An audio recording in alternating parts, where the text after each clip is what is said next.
Hi, I'm Joe Polizzi, and this is the Content Inc. podcast. 5 minutes every Monday for content creators who desire to be content entrepreneurs.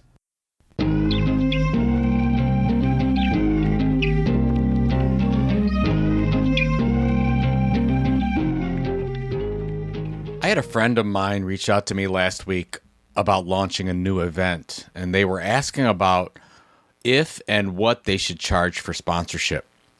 Now, the short answer is charge more, but that doesn't help anyone. So the real answer is to create limited opportunity. Let's say you're doing an event with 100 people. What most event folks do is they set a very small rate so they can get as many small sponsors as possible, and they'll charge something like $1,500 or $2,500 and go out to everyone they possibly can. Now, there's nothing wrong with this. It can actually work, specifically because it can get more quality people to your event if you sell the sponsors. More sponsors equals more people, but sometimes not the right people. But it probably won't work because selling just another sponsorship to another sponsor isn't going to get anyone's attention. So do this. Let's say you need $25,000 US in overall sponsor dollars to hit your budget. First, list out the top companies that you think would buy that sponsorship, maybe 4 or 5, who have the budget that could take on a sole sponsorship. Selling a premier only available to one company is intriguing, even if your event is known to nobody. Basically, they get to be the only people in the room selling to your 100 quality attendees. That may be worth them spending the extra money. Go pitch 4 of them.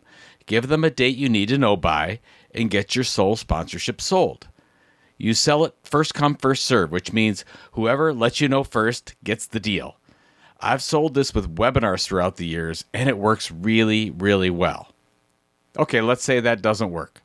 Then you go to a limited sponsorship model. You're going to sell 5 at, let's say, $5,000, and you give them category exclusivity, which means once you sell an email provider, you won't sell it to another email provider. I can go to Kit and Beehive and MailChimp and say first one in gets in, and that's it.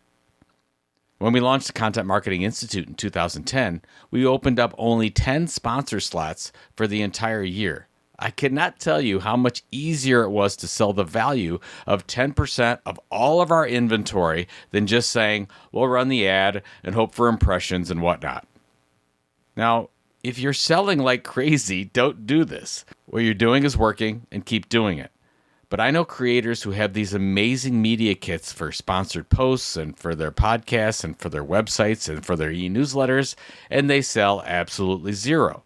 So look at all the assets you have and see if you can develop a single sponsor or limited sponsor model for each thing. Going to a customer and saying, we only allow one sponsor over all of our media during 1 month is really valuable. That means you can pitch that they're the only partner that you promote for 30 days, something like that. Now, once you get through 6 months or 12 months and those things are working, you can expand your model to allow more sponsors. But at the beginning, this type of limited sponsorship really, really works. Give it a try. Good luck.